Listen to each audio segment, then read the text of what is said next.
wrong man, Sang tells ICC judges. First oil, then water. Huge water reserve is discovered in Turkana. MPs blame the police for highway deaths. And a city in crisis. A strike by Nairobi County workers grounds city operations. This is KTN Prime with Linda Ogutu and Ben Kitili.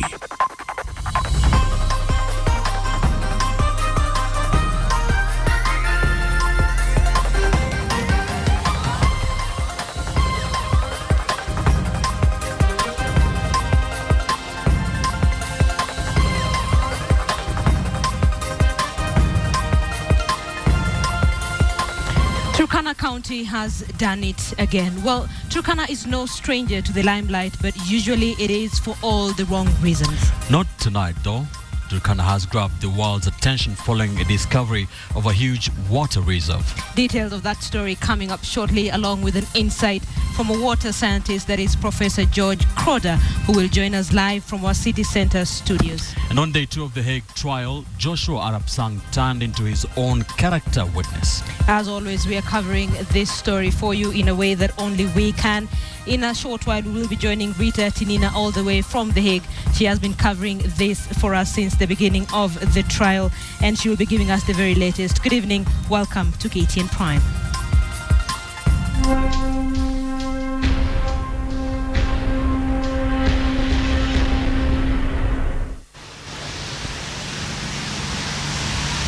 A very good evening to you from The Hague. And about 40 kilometers or so from here in Amsterdam at the Schiphol Airport, Deputy President William Ruto has in the last few minutes boarded his flight for Nairobi. Ruto is leaving the Netherlands after the trial chamber adjourned the trial against him until next Tuesday due to a delay in the arrival of witnesses. Before the adjournment, Ruto's co-accused Joshua Arap Sang made an impassioned plea to the court to drop the charges against him. Sang told the court it has the wrong man. Please be seated. Veuillez vous asseoir. Day 2 of the trial against Deputy President William Ruto and his co-accused Joshua Arap Sang kicked off with Sang's defense counsel, Katwa Kigen, making his opening statement. Mr. Sang is innocent and that it is an insult to the intentions of the Rome Statute to have presented him to this trial. His client, who referred to himself as a jobless broadcaster, was later to rise to give his own statement. Here I stand,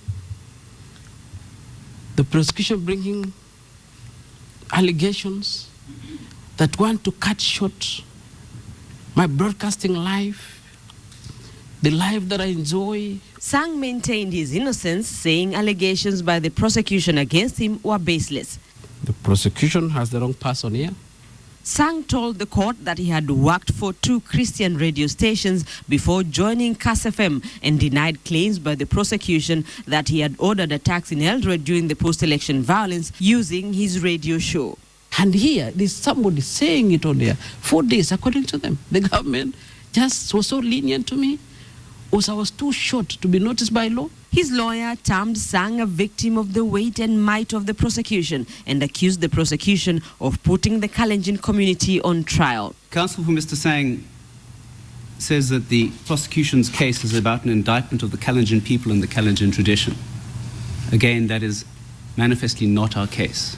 The prosecution told the court that 22 of the witnesses it will present will testify on the actual events of the post-election violence, as William Ruto's defense team made demands over the list of witnesses.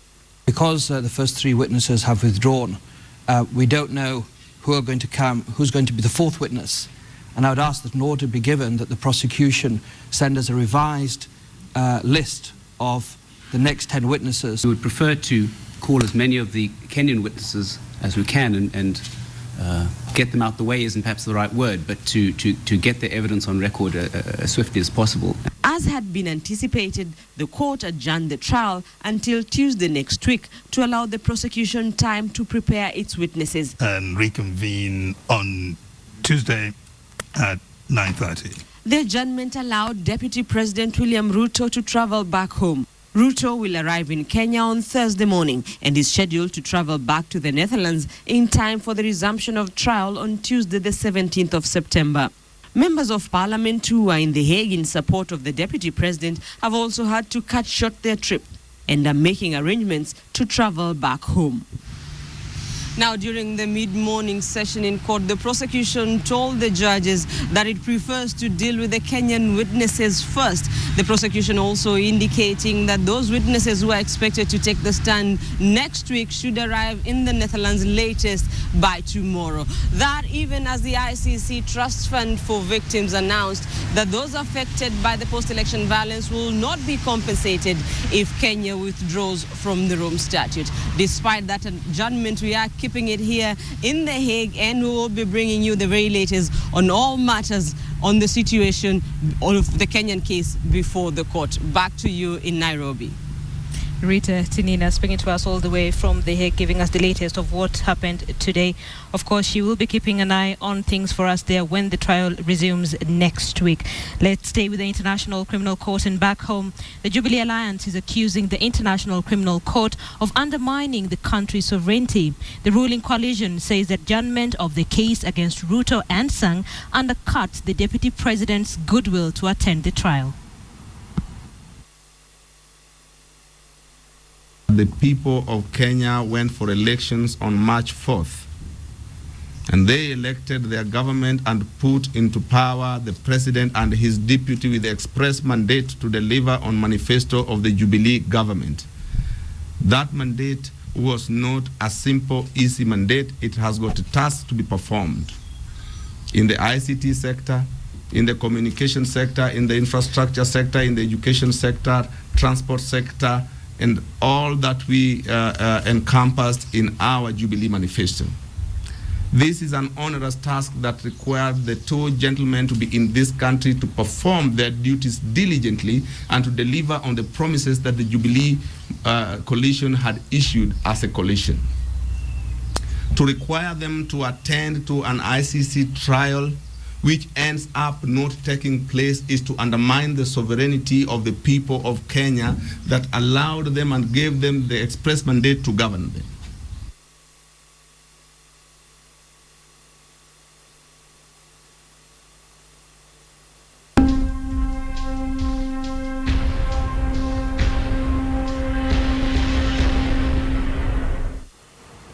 Now switch gears from The Hague to Turkana, and first it was the discovery of oil, and now the county of Turkana is hitting the headlines yet again with another discovery. Large deposits of untapped water have been discovered, lying some 300 meters deep in the county. And it is reported that the quantity can supply the whole of Kenya for 70 years or more. KTN's Angel Katusi has the details. Scenes that would best describe Turkana County in northern Kenya. Communities struggling with the extreme climate conditions, water crisis, and always hit by devastating droughts. Year in, year out, the nomadic communities here have sung rain prayers for generations, and their calls may have finally been answered thanks to the discovery of a huge water reserve in the semi-arid county of Turkana. United Nations Education, Science and Culture Organization UNESCO and the Kenyan government have confirmed that a massive aquifer that holds enough water to meet all of Kenya's needs for 70 years has been discovered in Turkana County in the northwest. So the one at Lokitibi, it could be the size of Lake Turkana itself. So we are saying we still have a lot of work to do, but finally we know, because we have drilled, we have tested, and in the two aquifers we have got water. This may have come to the relief of many, as the region has for decades seen conflict among communities living in the area as a result of scarce resources, including water. An aquifer is an underground layer of water-bearing material such as gravel, sand and silt. Water can be extracted from the materials if a well is dug. UNESCO, in conjunction with Kenyan and Japanese governments, have been using satellite, radar and geological technology in a bid to locate the water. The aquifer is approximately 100 kilometer by 66 kilometer and has a surface area of 4,164 kilometers squared. It contains an estimated 200 billion cubic meters of fresh water, 900% more than Kenya's current water reserves. According to UNESCO, about 17 million of Kenya's 41 million people lack access to safe water. Experts, however, noted that the discovery and supply are not one and the same, but the discovery could be a game changer within the country. So as per now, what we are going to do, the two aquifers which we have identified and we have tested, we are going to hand them, because they are in the Rift Valley, we are going to hand it over to Rift Valley Water Services Board in collaboration with Turkana County to equip them immediately, so people can start using those water. Recently, oil discoveries in Turkana County raised hopes of residents of becoming economically empowered. In an area where water has been a scarce commodity, the water discoveries could just be the game changer for residents here. Angel Katuse, KTN Prime. Good news for Turkana County residents, 250 billion. Yeah, and in fact, later on in just a few minutes, we'll be speaking to Professor George Kroda, a water scientist, who will be trying to understand what's going on down there and what Kenyans can expect. That should be a very interesting interview, putting in mind that a lot of Kenyans have been watching a lot of news from Turkana. It has always had something to do with drought and dryness in the region. So I'm hoping this will make a difference. All right, you're watching KTN Prime. That is the focus of our big question tonight. Large deposits of untapped water have been discovered lying some 300 meters deep in that county. It is reported that the quantity can supply the entire country for the next 70 years or more. That is the subject of our big question tonight, and we are asking your views on the just discovered water in Turkana. Yes, indeed, it is not a yes or no question. We are just asking, what are your views on the just discovered large quantities of water deposits in Turkana? Tell us what you think. The number, as always, is 22155. And remember, in just a few minutes, we'll be speaking to Professor George Kroda, water scientist, to understand what's going on in Turkana. Thank you for staying with KTN Prime now. And members of Parliament now want the Traffic Police Department radically reformed or even disbanded. The chairman of the Committee on Administration and Security, Asman Kamama, says the Traffic Department has been turned into a money-minting machine as thousands of Kenyans die on the roads. Our senior coast reporter, Ferdinand Omondi, has the details from Ukunda in the South Coast. President Uhuru Kenyatta arrived in Ukunda to officially close a week-long induction retreat for members of parliament.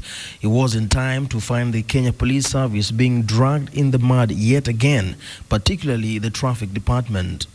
Traffic police must be radically reformed because, Your Excellency, it is now a multi-million cartel extorting Kenyans. If we cannot reform it radically, I would rather we disband it and then bring new recruits to take over.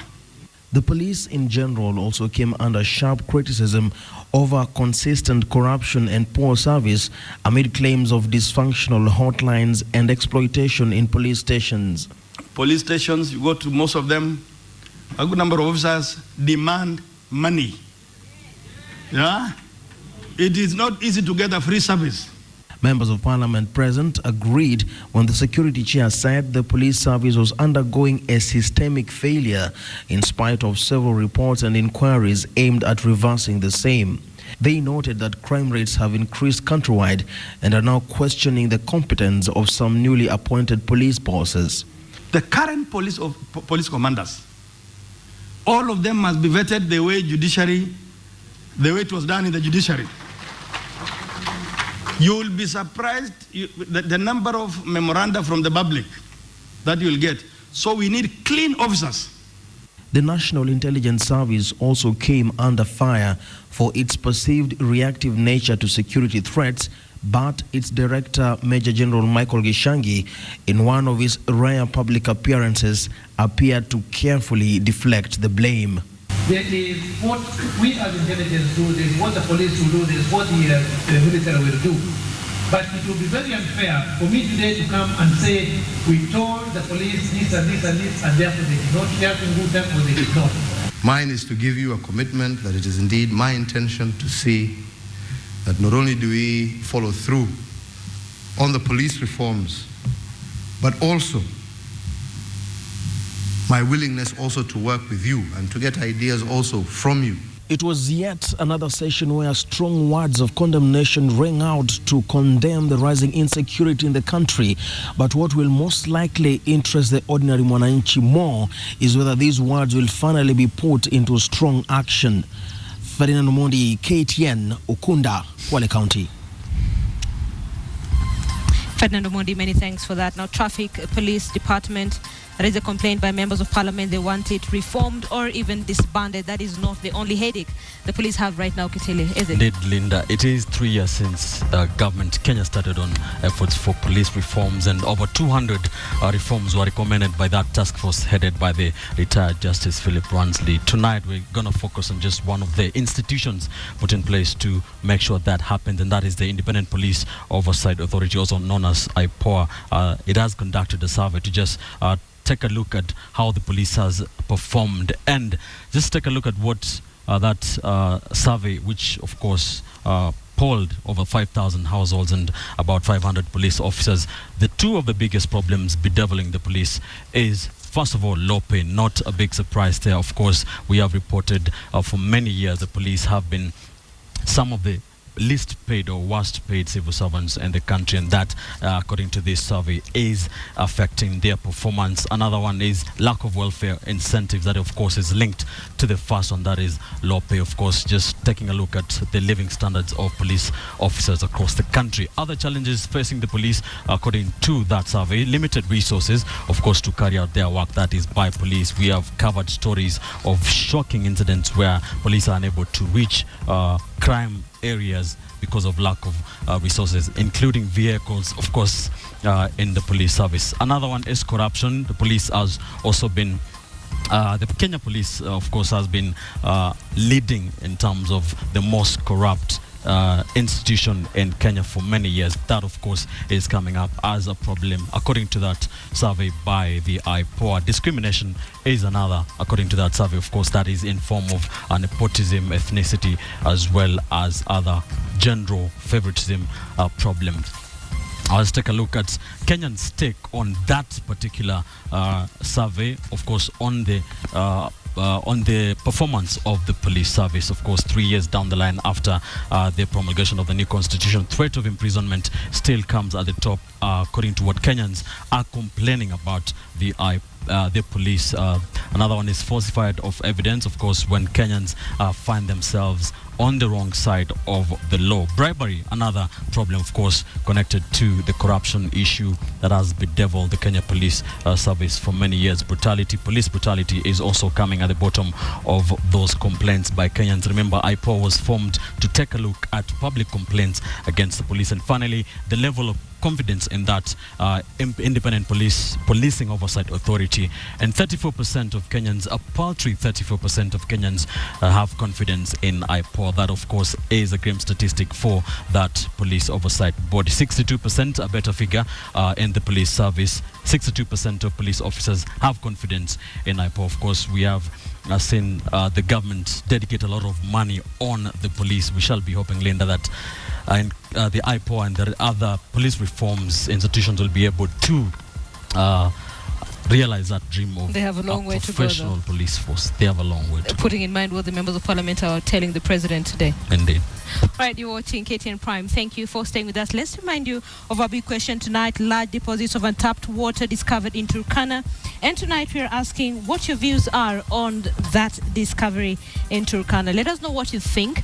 Send a text to the number 22155. We'll be able to sample that just before we end this bulletin, and of course in between this bulletin. And as we promised you earlier on, let's now bring in Professor George Crowder, a water scientist. He's joining us from our City Center studios. Professor, thank you very much for joining us on KTN Prime. The discovery that you're talking about, Professor, that is in Lotikipi, is in the form of an aquifer. Describe that for our viewers, first of all.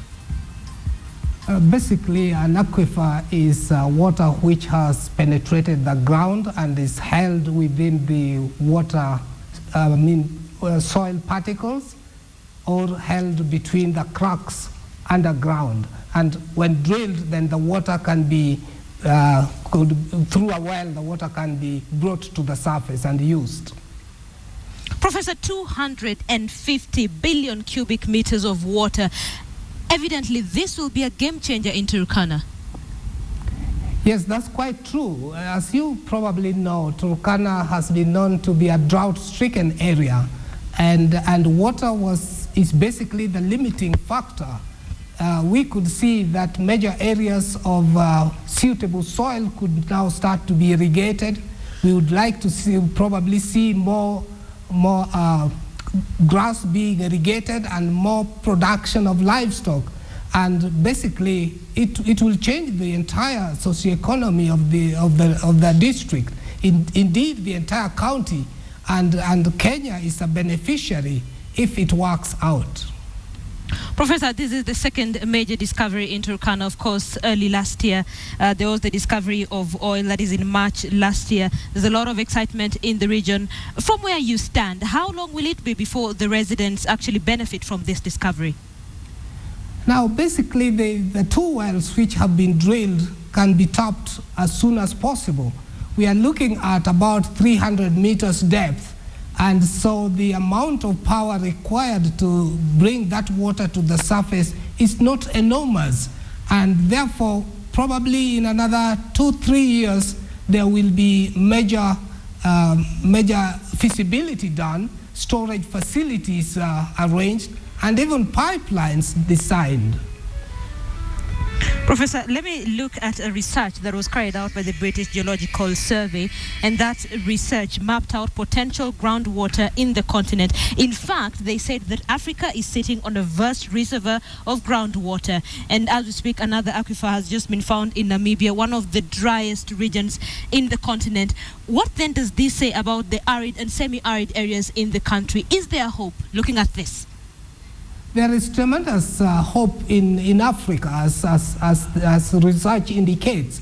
One thing which is fairly obvious is that the technology for investigating the groundwater reserves has improved considerably, and the technology used in drilling oil, exploring for petroleum and natural gas, is now being used to find the water reservoirs. And it is not just Turkana. Even in Kenya, we have tremendous amount of reservoirs which are still to be quantified. For example, in Wajir, in South Coast, in Kwale.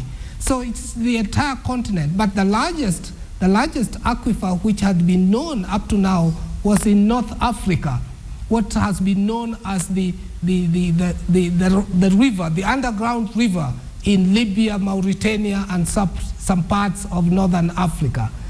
That means that what we are finding in Kenya is even much larger than what has been known in the past. And that is a tremendous boost to those who are planning the water resources and its use in this country, and indeed the entire continent. Professor George Crowder, thank you so much for speaking to KTN Prime all the way from our city center studios, giving us an insight into the water discovery that has been made in Turkana. Thank you.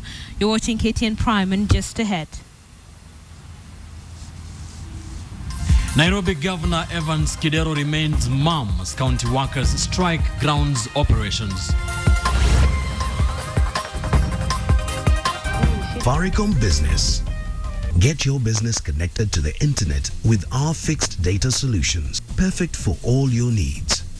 To find out more, email partnerships@safaricom.co.ke.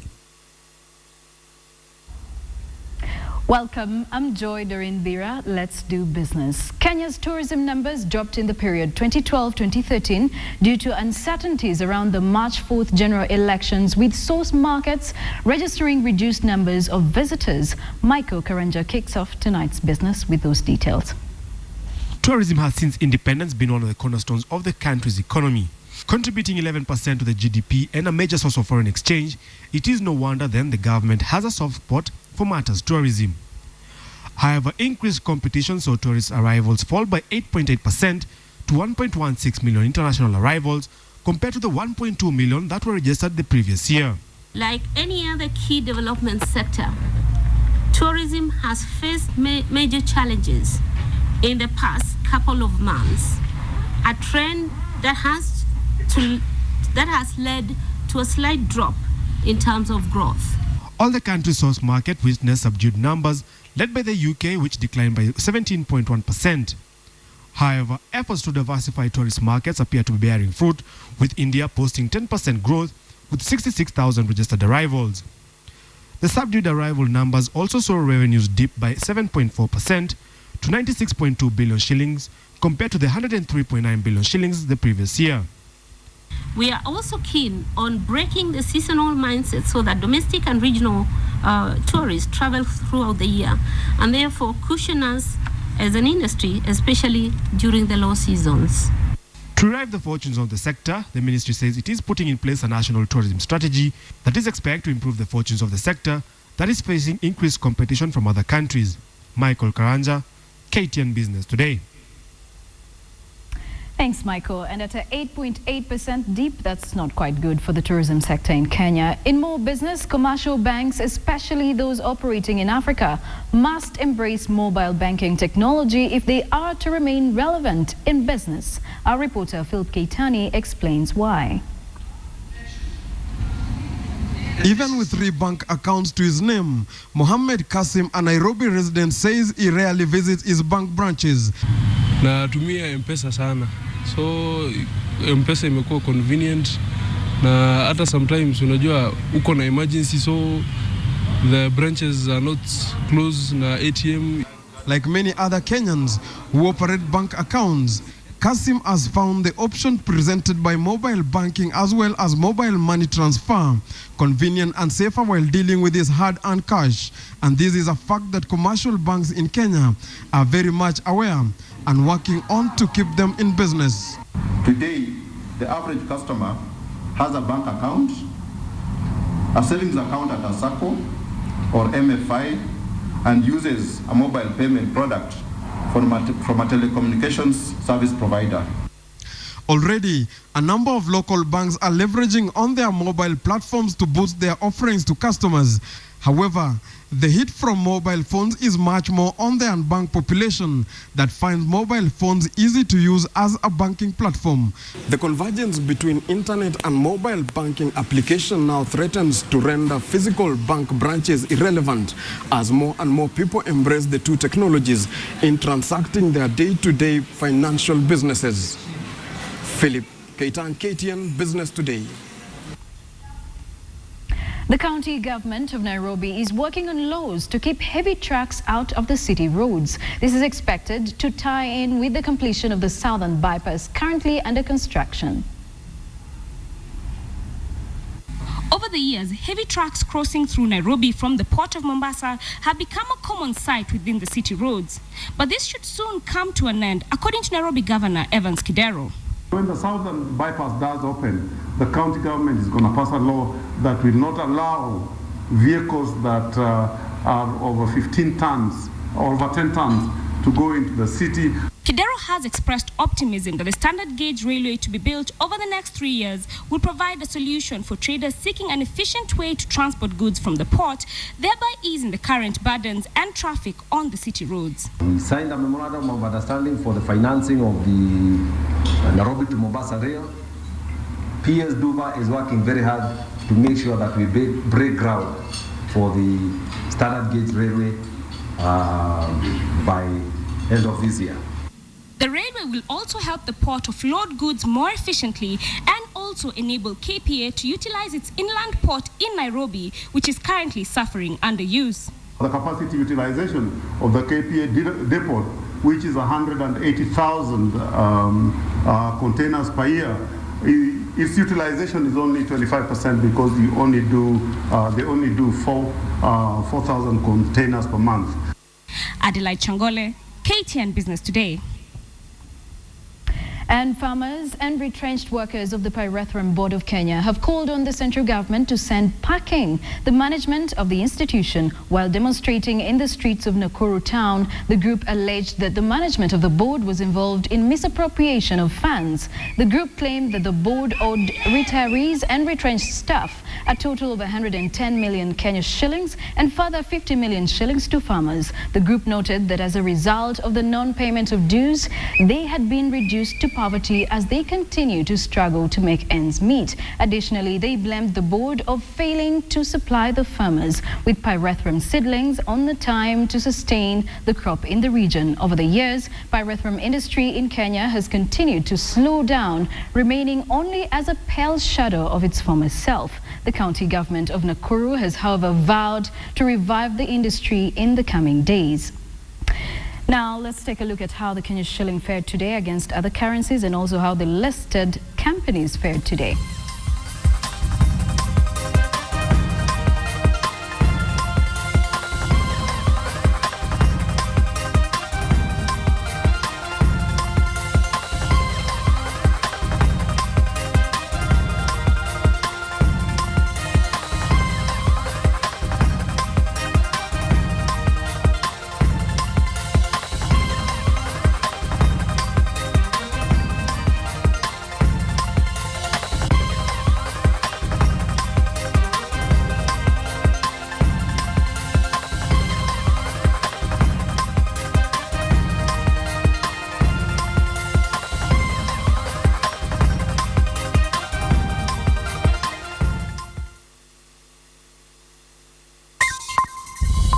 KTN Business in association with Safaricom Business.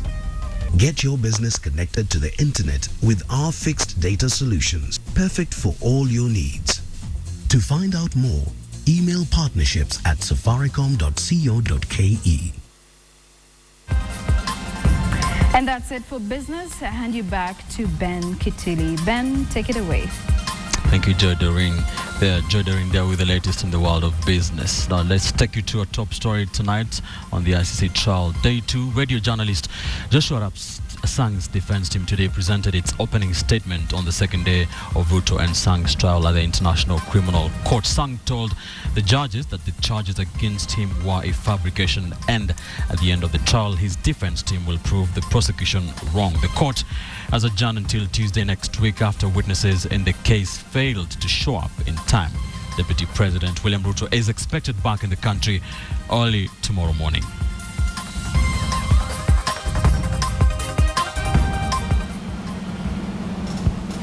Let's now remind you of our opinion, our big question tonight, and we were asking you what you think about the discovery of the large deposits of water in Turkana County. What are your thoughts? We have some responses, Linda. Yeah, let me see if I can get some. We asked you what your thoughts are on the discovery that we currently have in Turkana. Mahesh Halai says, make Turkana breadbasket of Kenya, grow maize, beans and cereals and stop imports and create employment. Engineer Mark John Tonoi says Turkana County Governor should be up to the task irrigation project to result food security. Maurice Aaron has a good one. He says the socio-economic impact is yet to be quantified. The multiplier effect on Kenyan economy is something else. The Miso says it's the best thing to happen there considering the success story of irrigation started by the Kenyans for Kenya initiative. But right, keep so sending those. You have another one? No. Those are your opinions on the big question tonight. Thank you for participating. Keep tweeting us. We will be able to sample some of them just before we end this bulletin. And a lot has been happening in the world of sport, including good news for Linda's football club and KTN's. Nicholas Modimba has the latest on the sports studio. Nick. All right, thank you, Ben. And of course, as you said, Gor Mahia today, they made sure that they have to make the Shabana counterparts look bad at the Standard Chartered Nairobi Marathon, which takes place on October 27th. The Nyayo National Stadium has been defined. AK and the organizers of the event unveiled and confirmed a new route. The 2013 marathon is intended to provide opportunity to showcase the city of Nairobi, as well as help the team eliminate logistical problems with the growing number of participants. The marathon will be run on the opposite direction to normal day, everyday traffic. Nakumat Mega Mombasa Road will remain as the starting point, then going through Harambee Avenue and Kenyatta Avenue through University Way all the way to Museum Hill before turning at Forest Road back to Uhuru Highway to Mombasa Road all the way to Panari Hotel, which will be the turning point, and back to Nyayo Stadium at the finish line. Very soon it will be one of the marathon races where you qualify to get points, because we are working to get the next grade. We have the top ones, the London, the Chicago, the Berlin and so on. We're going to get the second grade and the third grade. With agreement of Athletics Kenya, we as Standard Chartered have extended our sponsorship for the Nairobi Marathon for the next 5 years. We do not see the issue of the mini corners being really a safety hazard in this case. But AAL will always prepare themselves for any forms of stampede, and especially from the start, which is more likely if the route is not well measured. But I think we haven't realized any of those. To some rugby news now. Kenya has been pulled together with New Zealand, the US and Tonga for the season opening Gold Coast Sevens in Australia next month. Tonga is the only regional qualifier in the pool which is not one of the core teams. Last season's runners-up, South Africa, line up top of the Pool B and first matches against European challengers England, France and Spain. Defending Gold Coast champions Fiji headline Pool C, which has Wales, Canada and Portugal. Samoa, who finished the season in 4th place, are top seeds in which Pool D, which has hosts Australia, Argentina and Scotland. The Kenyan team, the Shujaa, is currently waiting for the appointment and unveiling of a head coach after Mike Friday's departure early last month. Felix Ochieng is currently handling the team, but a substantive head coach is expected to be unveiled on Wednesday next week.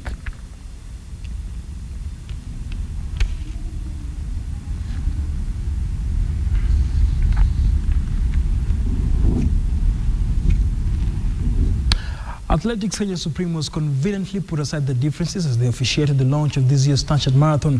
Chairman Issa Kiplagat, Vice Chairman David Okeo shared a platform putting a temporary cease to the lethal fight that has seen Kiplagat pitted against regional heads. Victor Gale reports.